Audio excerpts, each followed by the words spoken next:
Profeta Oséias, capítulo 14. Uma oferta de quê? Uma oferta de quê? De restauração. Pois é, uma oferta de restauração com base no capítulo 14 do livro do profeta Oséias. O capítulo 14, você já deve ter aberto aí, é constituído por 9 versículos, 9 versos. Amém? Encontrou? Que bom. Vejamos então. Mesmo com vocês sentados, vamos orar pela leitura da palavra inicialmente. Senhor, estamos diante da Tua viva e eficaz palavra. Pedimos que o Teu Espírito atue na nossa vida, abrindo nosso entendimento para o que vamos ler, ouvir, de modo que possamos assimilar toda a preciosidade dela, todo o ensino dela, e que isso transforme a nossa vida, que a Tua palavra possa penetrar no nosso coração, assim como uma flecha que atinge o seu alvo, que ela faça toda a diferença na nossa vida, Senhor, que ela gere em nós os frutos dignos de arrependimento, e que tudo isso redunde em glórias ao Teu nome. A minha vida está aqui, Pai. O Senhor me conhece, sabe quais são as minhas limitações. Eu me coloco nas Tuas mãos, Senhor. Por favor, tenha misericórdia de mim e me usa para a edificação do Teu povo, para a conversão de todos aqueles que o Senhor tem chamado ao arrependimento. É assim que eu oro em nome de Jesus Cristo. Amém. Queridos, a palavra de Deus está registrada assim no livro do profeta Oséias: Israel, volte para o Senhor, seu Deus, porque você caiu por causa dos seus pecados. Tragam palavras de arrependimento e convertam-se ao Senhor, dizendo: perdoa toda a nossa iniquidade, aceita o que é bom, e em vez de novilhos, os sacrifícios dos nossos lábios. A Assíria não nos salvará, não iremos montados em cavalos, e não mais diremos às obras das nossas mãos que elas são o nosso Deus, porque só em Ti o órfão encontra misericórdia. Versículo 4: vou curar a rebeldia deles, vou amá-los de boa vontade, porque a minha ira se afastou deles. Serei para Israel como orvalho, ele florescerá como lírio, e lançará as suas raízes como cedro do Líbano. Os seus ramos se estenderão, o seu esplendor será como o da oliveira, e a sua fragrância como a do cedro do Líbano. Os que se assentavam à sua sombra voltarão, serão vivificados como o trigo, e florescerão como a videira. A sua fama será como a do vinho do Líbano. Ó Efraim, que tenho eu a ver com os ídolos? Sou eu que ouço as suas orações e cuido de você. Eu sou como o cipreste verde, de mim procede o seu fruto. Quem é sábio, que entenda estas coisas. Quem é inteligente, que as compreenda, porque os caminhos do Senhor são retos, e os justos andarão neles, mas os transgressores neles cairão. Até aqui. Queridos, a mensagem transmitida pelo profeta Oséias é uma mensagem ao mesmo tempo apaixonada, dramática e esperançosa. A mensagem do profeta Oséias é apaixonada porque é tipicamente uma mensagem transmitida por alguém que está enfermo de amor, alguém que está sofrendo intensamente porque ama.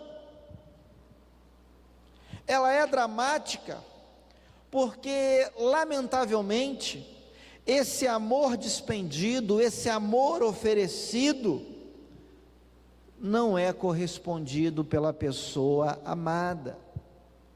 Aliás, a pessoa amada se recusa a receber esse amor. E como se isso não bastasse, a pessoa amada faz mais. A pessoa amada, retratada em todo o livro do profeta Oséias, ela atrai o amante.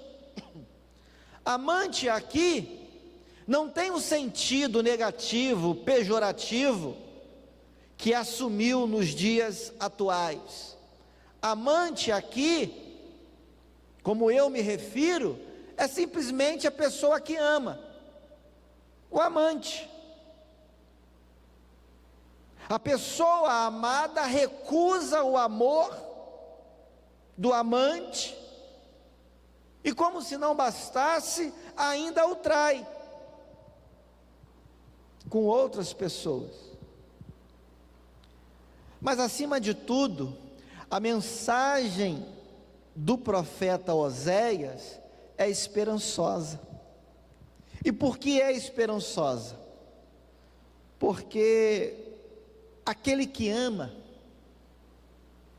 e que é retratado por meio da vida e do ministério do profeta Oséias, é alguém que, apesar das circunstâncias, apesar do desprezo que recebe, apesar da traição que sofre,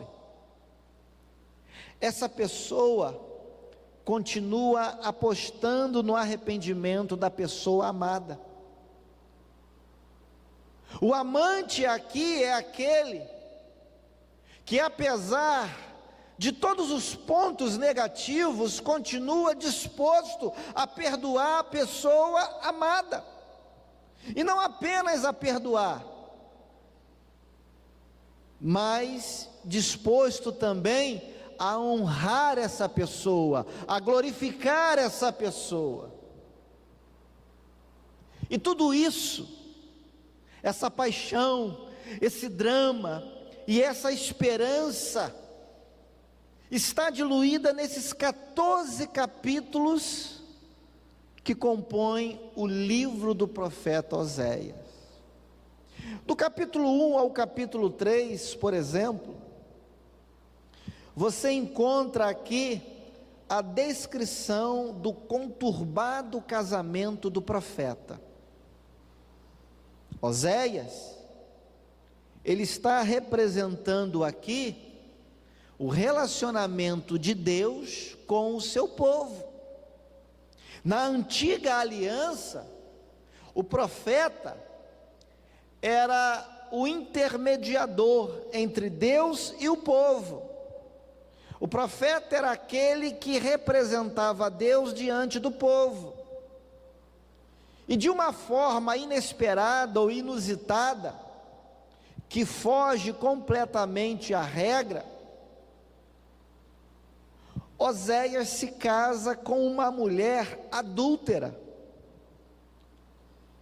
E o casamento do profeta, então, sofre com esses problemas do adultério. A mulher de Oséias é uma mulher infiel. O adultério aqui representa o adultério espiritual da nação de Israel. A nação de Israel se torna adúltera, porque ela deixa de confiar em Deus, e ela passa a confiar em outras pessoas. A nação de Israel faz alianças políticas, por exemplo, com o Egito e a Síria, potências militares, potências econômicas da época, achando que essas alianças políticas é que poderiam lhe render alguns frutos, alguns créditos, alguma segurança. E a nação de Israel, então, se esquece de Deus. Isso é o que a Bíblia chama de adultério do ponto de vista espiritual, e que é representado no casamento do profeta Oséias. A nação de Israel deixou de considerar a vontade de Deus e passou a viver de acordo com as suas próprias decisões. O povo deixou de observar a lei de Deus, as recomendações do Senhor, as prescrições do Deus Todo-Poderoso, e passou cada um a viver de acordo com a sua própria vontade. Ou seja, o casamento do profeta Oséias representava o relacionamento de Israel com o seu Deus, um relacionamento apenas aparente, mas sem consistência, sem cumplicidade, sem fidelidade, sem amor, sem devoção, sem correspondência de ambas as partes. Deus estava ali, pronto para amar, pronto para abraçar, pronto para receber o povo, mas o povo cada vez mais se distanciava e se voltava para os ídolos, se voltava para outras nações, fazendo alianças, porque achava que a sua segurança estaria garantida através desses pactos. E quando você avança, chega ao capítulo 4 e vai até o capítulo 13, você percebe a ingratidão de Israel. Mas não apenas isso. Agora Deus começa a falar mais seriamente com a nação. E do capítulo 4 ao 13, por exemplo, você vai encontrar então Deus aumentando o tom da sua voz e ameaçando a punir o povo por causa da sua infidelidade, por causa da sua ingratidão, por causa do seu distanciamento, por causa da sua idolatria. Porque o povo agora orava, se ajoelhava, fazia as suas orações, as suas preces, os seus votos para ídolos mudos, estatuetas, deuses estranhos, deuses falsos. E Deus se irou com isso, se aborreceu com isso. E Deus então, do capítulo 4 ao capítulo 13, aumenta o tom da sua voz, e agora repreende a nação, e agora diz que vai discipliná-la. E foi o que realmente acabou acontecendo na história de Israel. Porque no ano 722 antes de Cristo, Deus, de maneira interessante, usou a própria nação assíria para disciplinar Israel. Aquela nação que Israel via como a sua protetora, como a sua ajudadora, foi justamente essa nação que Deus usou para disciplinar o reino do norte. Naquela época o reino estava dividido. O reino do norte era chamado de Israel propriamente dito, ou Efraim, era um outro nome. O reino do sul, que estava separado do reino do norte, era mais conhecido como Judá. Duas tribos formavam o reino do sul, Judá e Benjamim. Então Israel aqui, entenda o reino do norte, as 10 tribos do reino do norte. E Deus usou justamente a Assíria, que para Israel era o símbolo de proteção, era o símbolo do fortalecimento. E Deus, de forma irônica, usa justamente a Assíria, aquela nação em que Israel colocava, depositava a sua confiança. É essa nação que vem castigar Israel, é essa nação que vem destruir o povo de Israel, as tribos do norte, é essa nação que levou o povo cativo.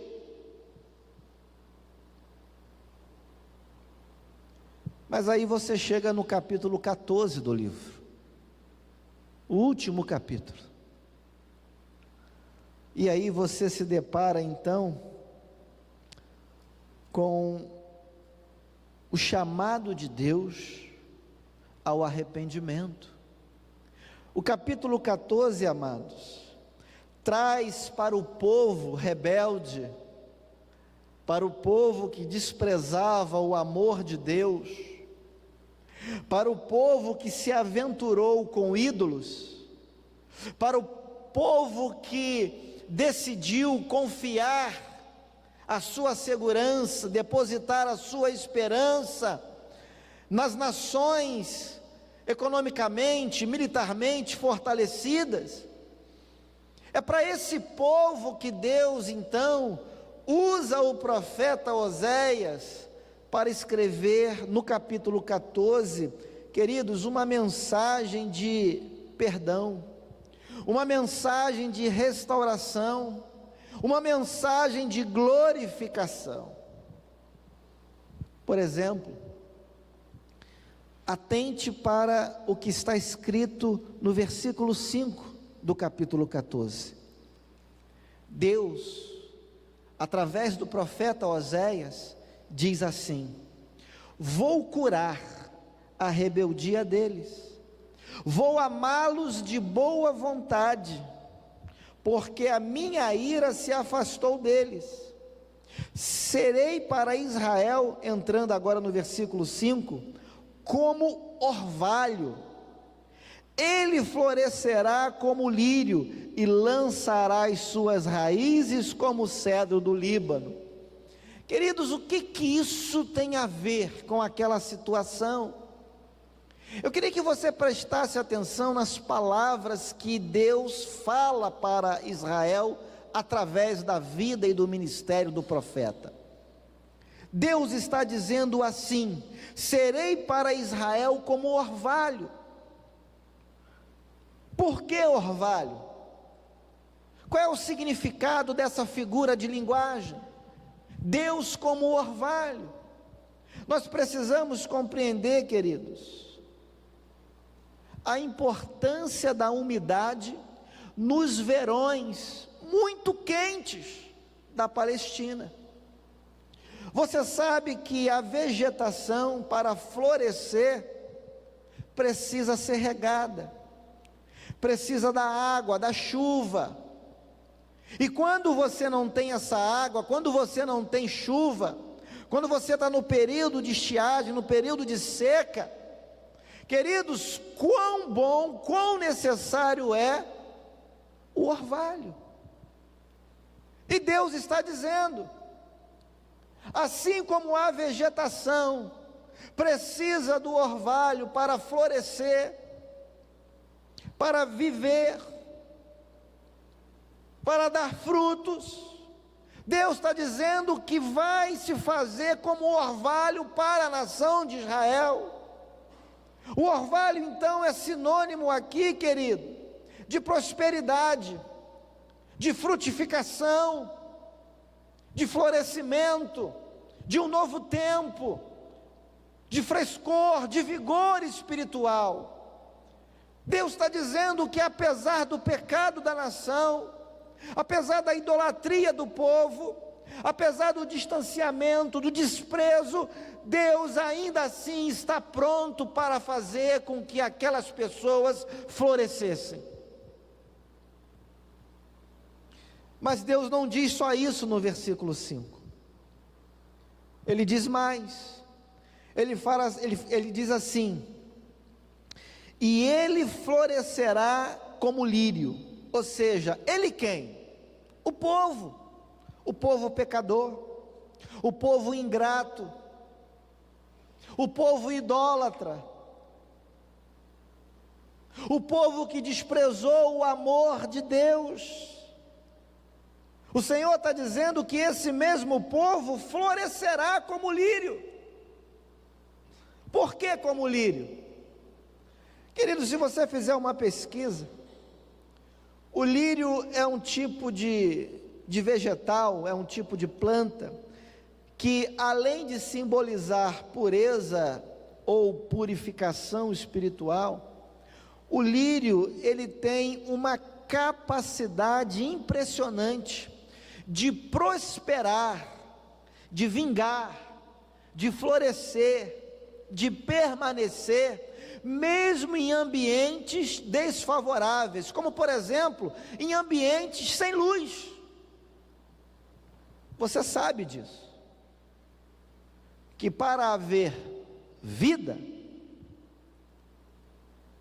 é preciso haver algumas condições mínimas, básicas. O vegetal, por exemplo, precisa de luminosidade, precisa de calor, precisa de água, de umidade, como eu já disse aqui. E o lírio tem essa capacidade de vingar mesmo em condições desfavoráveis. Deus está dizendo, com outras palavras, que ainda que a nação de Israel seja, como de fato foi, dilacerada durante o cativeiro assírio, Deus está dizendo que ela ainda vai florescer como lírio. Deus está dando ao povo de Israel uma palavra de esperança. Deus está dizendo: olha, apesar da destruição, apesar de tudo que vocês estão passando ou vão passar, eu sou capaz de mudar a sua história. Eu sou capaz de fazer você prosperar. Eu sou capaz de fazer você permanecer, mesmo em condições adversas, em condições desfavoráveis. Assim como o lírio se comporta diante de situações difíceis, e ainda assim prospera, e ainda assim floresce, eu sou capaz, eu sou aquele que posso fazer você prosperar.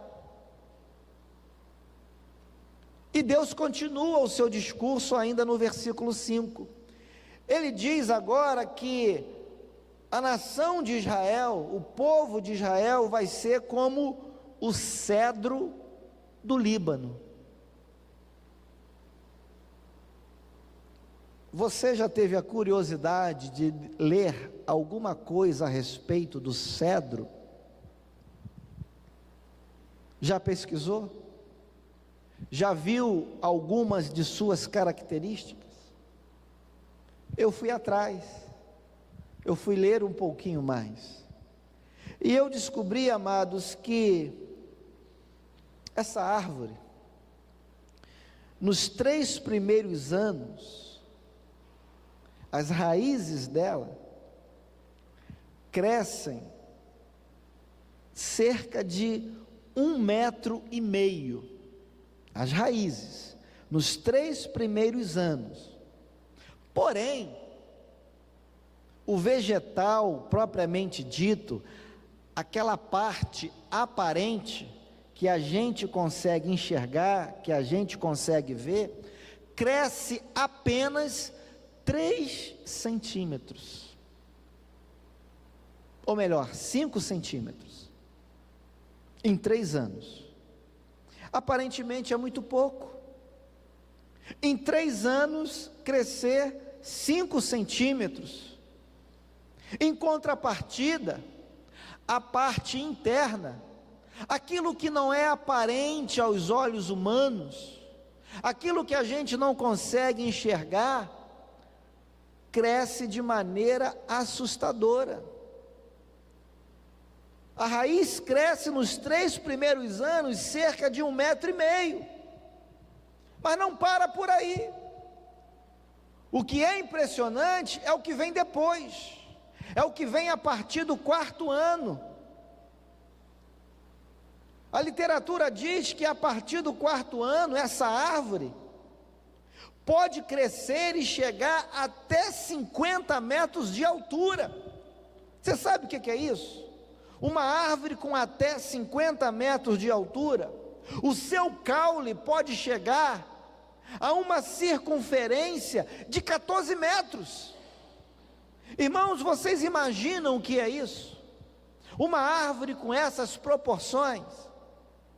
E como se isso não bastasse, o cedro do Líbano é um tipo de árvore que pode viver, pode durar até 1000 anos.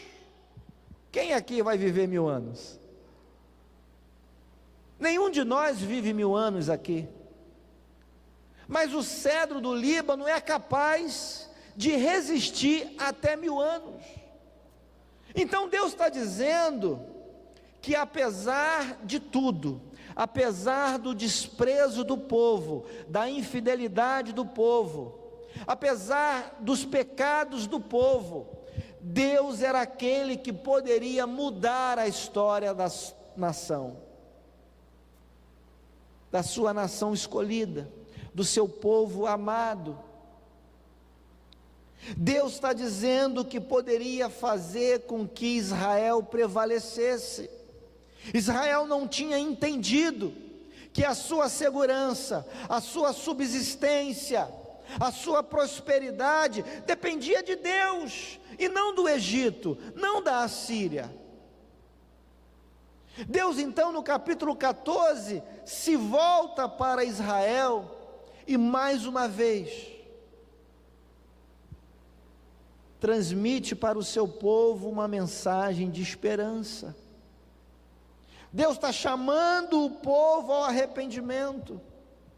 Deus está dizendo: olha, tudo aquilo que vocês almejam, eu tenho para dar. Vocês querem segurança? Eu posso dar segurança para vocês.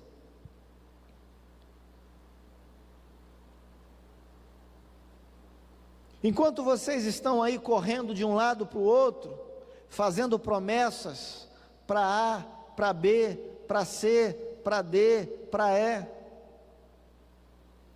eu sou aquele que posso fazer vocês como lírio.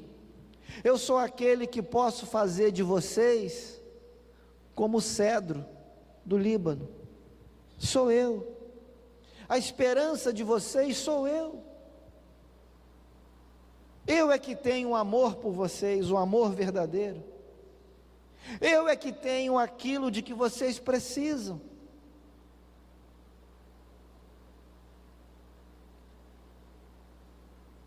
pergunta, queridos, que nós devemos nos fazer então é a seguinte: já que Deus é aquele que se apresenta para nós com toda essa capacidade de perdoar, de restaurar e de fazer prosperar, de fazer florescer, o que nós devemos então fazer à vista dessas coisas? Em outras palavras, o que a mensagem de Oséias tem a ver com a sua vida hoje? O que a mensagem de Deus para o povo de Israel, para o Reino do Norte, naquela época, tem a comunicar a mim e a você hoje, aqui e agora? É sobre isso que eu quero falar com você. Em primeiro lugar, eu queria que você voltasse comigo ao primeiro versículo do capítulo 14. Olha para a sua Bíblia, veja o que está escrito no primeiro verso desse capítulo.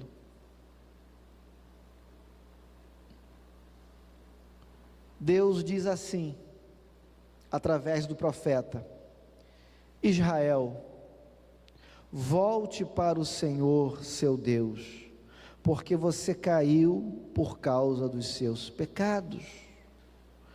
Queridos, no primeiro versículo, a palavra de Deus nos ensina que para nós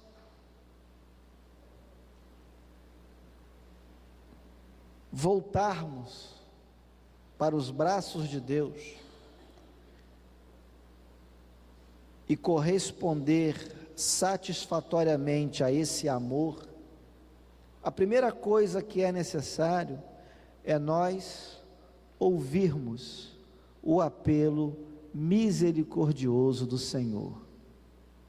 Ouvir aqui não é simplesmente escutar de qualquer maneira, não.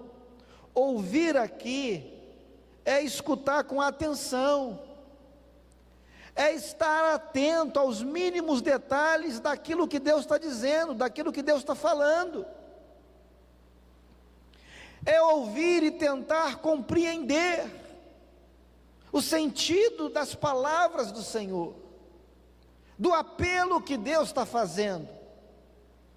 Deus está fazendo um apelo, Deus está chamando o povo a um conserto, a uma reparação, a uma restauração, mas para isso o povo precisava se voltar para Ele, precisava dar ouvidos às palavras de Deus, porque o povo não queria mais ouvir. Então Deus, ele começa o capítulo 14 assim: Israel, volte, volte, volte para o Senhor, volte para Deus, porque você caiu, os seus pecados fizeram com que você caísse, os seus pecados fizeram com que você se afastasse de mim, mas eu estou aqui, pronto para te receber, pronto para te abraçar, pronto para te amar. Queridos, quantas coisas nos fazem cair, quantas coisas nos fazem nos distanciarmos de Deus. Por exemplo, o apóstolo Paulo, quando escreve a sua carta aos Gálatas, no capítulo 5, a partir do versículo 16, o apóstolo Paulo diz o seguinte: andai no Espírito, e jamais satisfareis a concupiscência da carne. Verso 17: porque a carne milita contra o Espírito, e o Espírito contra a carne, porque são opostos entre si, para que não façais o que, porventura, seja do vosso querer. E nós precisamos admitir, amados, que se nós não vigiarmos, nós acabamos fazendo tudo aquilo que vem à nossa cabeça.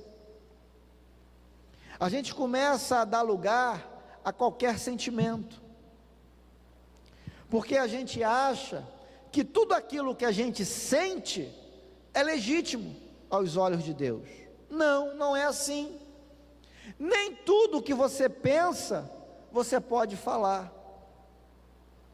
Nem tudo que você quer, você pode executar. Porque faz mal a você, faz mal à sua família, faz mal à sociedade, faz mal à igreja, envergonha o Evangelho do Senhor Jesus Cristo. Então é por isso que o apóstolo Paulo diz que nós não podemos viver satisfazendo os desejos da carne. A nossa carne, por natureza, é idólatra, é vaidosa. A nossa carne é sensual, por natureza. A nossa carne é cobiçosa, por natureza. A Bíblia está dizendo que nós não devemos andar satisfazendo essas coisas. E ela diz que a nossa carne milita contra o Espírito de Deus. Atrapalha a obra de Deus em nós e por meio de nós. A Bíblia diz que a nossa natureza terrena é contrária ao Espírito de Deus. É por isso que nós temos que viver de maneira vigilante, de modo atento, para não satisfazer tudo aquilo que vem no nosso pensamento. Há uma moda, há uma conversa aí que diz assim: o importante é você ser feliz. O importante é você ser feliz.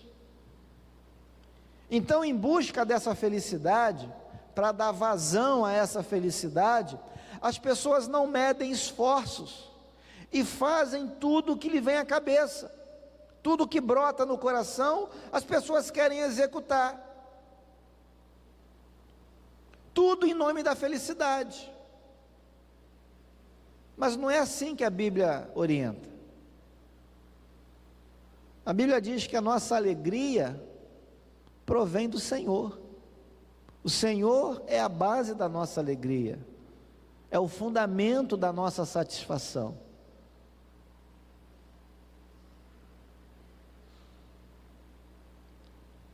Em segundo lugar, eu queria que você olhasse para o versículo 2.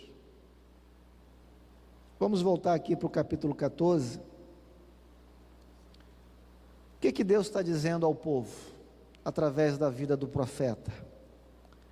Tragam palavras de arrependimento e convertam-se ao Senhor, dizendo: perdoa toda a nossa iniquidade, aceita o que é bom, e em vez de novilhos, os sacrifícios dos nossos lábios. Por que Deus está dizendo isso para o povo? Por uma questão muito simples. Deus está cansado de hipocrisia. Deus está cansado de falso arrependimento. Deus está cansado de gestos vazios de conteúdo, de sinceridade, de humildade. Na antiga aliança, as pessoas levavam ao templo ou ao lugar de sacrifício as suas ofertas, as suas oferendas. E elas achavam que aquilo ali era o bastante. Só que Deus enxergava além da própria oferta.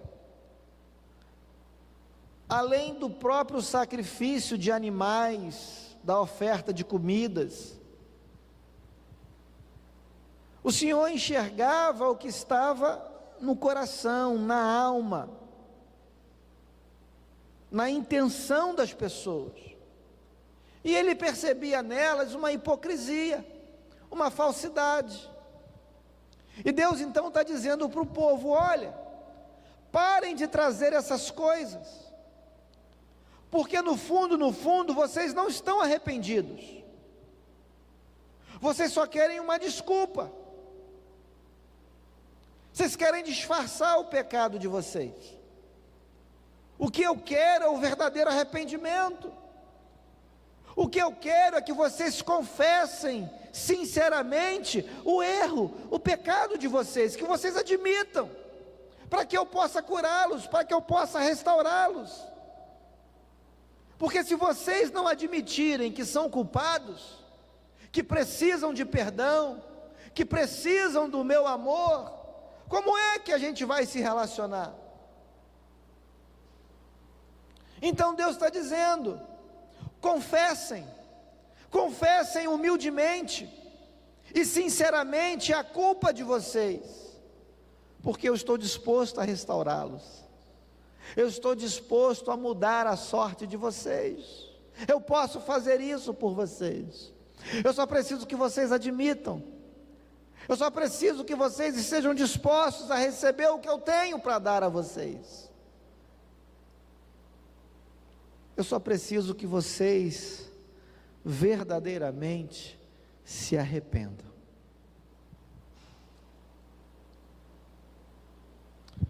Quando o apóstolo João escreve a sua primeira carta, lá quase no final do Novo Testamento, no capítulo 1, a partir do versículo 8,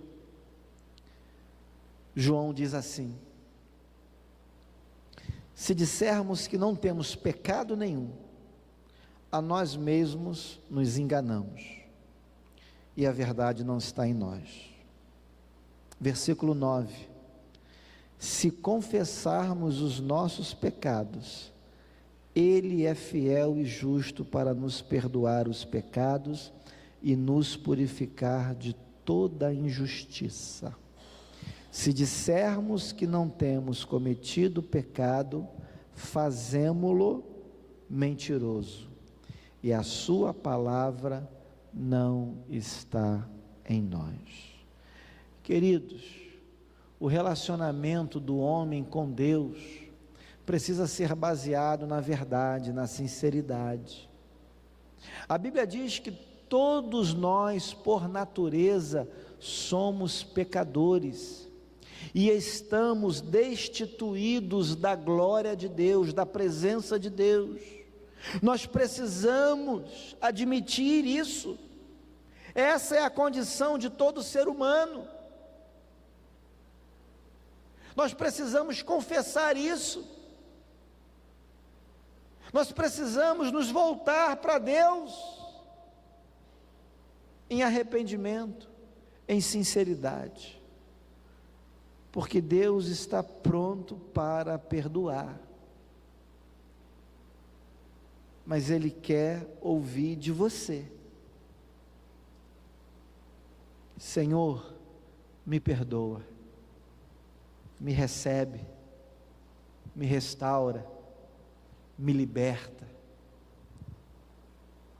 E era essa a mensagem que Deus estava comunicando ao povo de Israel através da vida do profeta Oséias.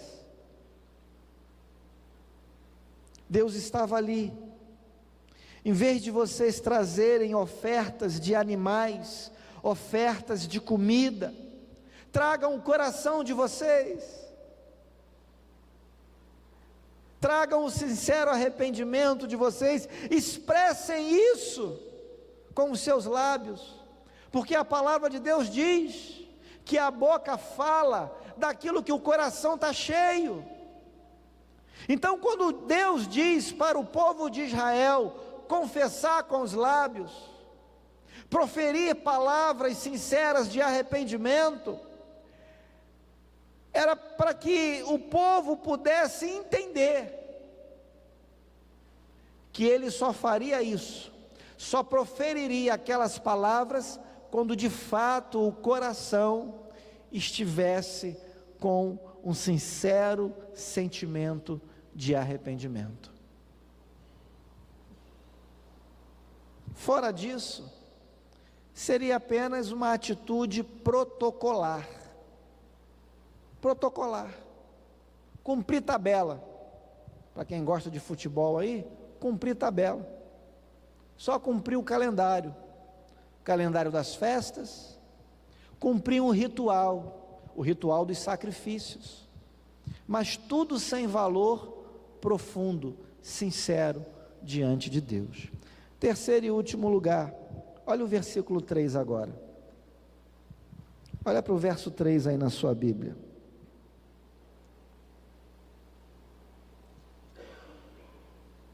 Deus diz: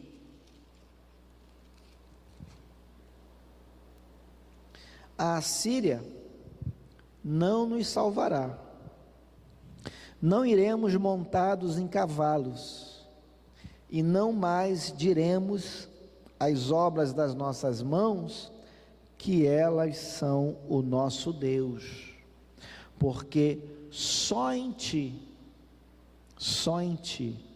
o órfão encontra misericórdia. Queridos, como eu disse, a nação de Israel se voltou para o Egito e para a Assíria, duas potências,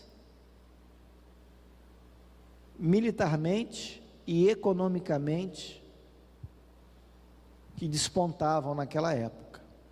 Israel achou que, estando do lado do Egito, do lado da Assíria, estaria tudo sob controle, e nós fazemos isso.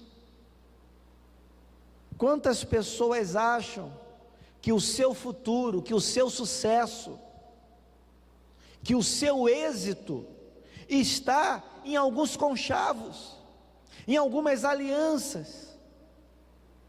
É um erro muito grande, querido, a gente abrir mão da palavra de Deus, da lei do Senhor, achando que assim a gente vai ter sucesso na vida, sucesso na profissão, sucesso no casamento, sucesso na família. Não vamos. O verdadeiro sucesso, a verdadeira segurança, só quem pode nos dar é o Senhor.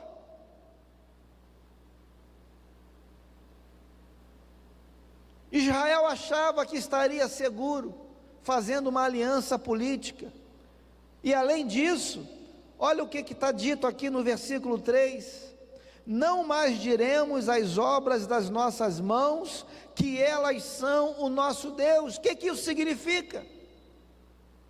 Obras das nossas mãos, são os ídolos, são, entre aspas, os deuses de escultura, diante dos quais o povo se ajoelhava, para render culto, render adoração.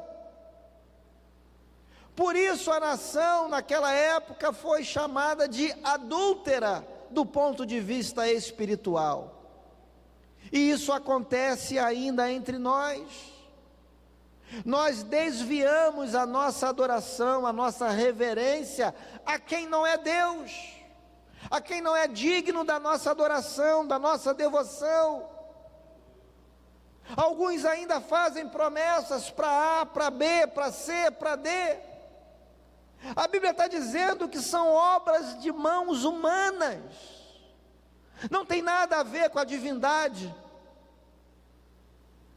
são ídolos. E as pessoas estão sendo enganadas. Só há um Deus verdadeiro, e Ele se revela através da Bíblia, e se revelou por meio do seu Filho. Então, amados, aqui no versículo 3, a palavra de Deus está dizendo para mim e para você, que nós precisamos mudar a nossa postura. Precisamos abandonar a idolatria. Precisamos abandonar a prática do pecado em todas as suas formas. Temos que lutar contra isso.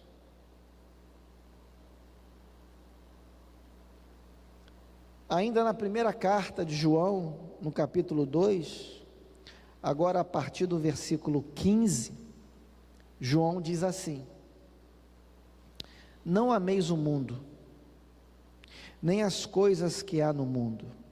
Se alguém amar o mundo, o amor do Pai não está nele.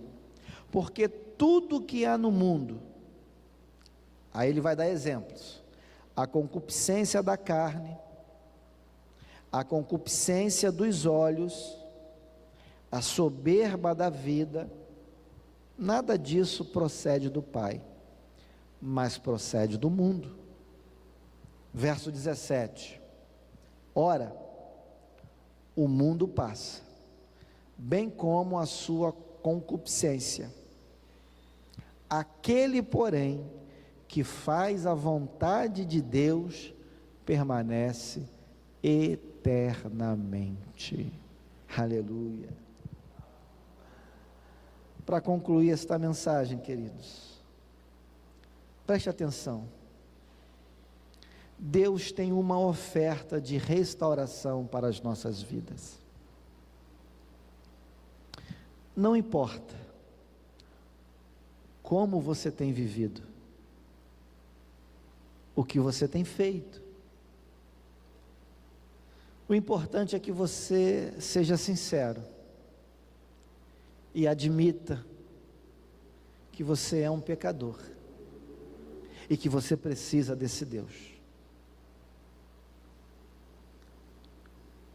Deus tem tanto amor que Ele é capaz de te perdoar, e ao te perdoar, Ele é capaz de mudar a sua vida, de transformar você.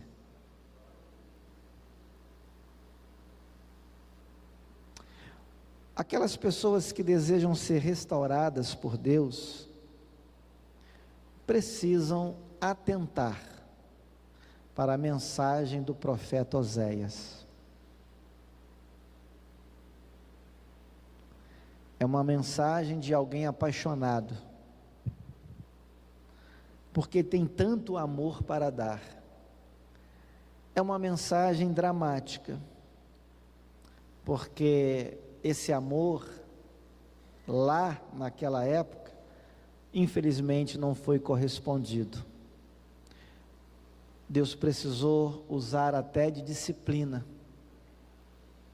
com aquele povo rebelde. Mas é também uma mensagem, como eu disse no início, de esperança. De esperança, porque apesar de tudo, o amante, aquele que ama, continua apostando, investindo no arrependimento da pessoa amada. O amante continua disposto a perdoar a pessoa amada e a honrá-la, a glorificá-la. Quem sabe hoje não é você essa pessoa a quem Deus quer restaurar, a quem Deus quer glorificar. Basta que você adote uma outra postura. Você não precisa pagar pela salvação. Você não precisa comprar o perdão de Deus.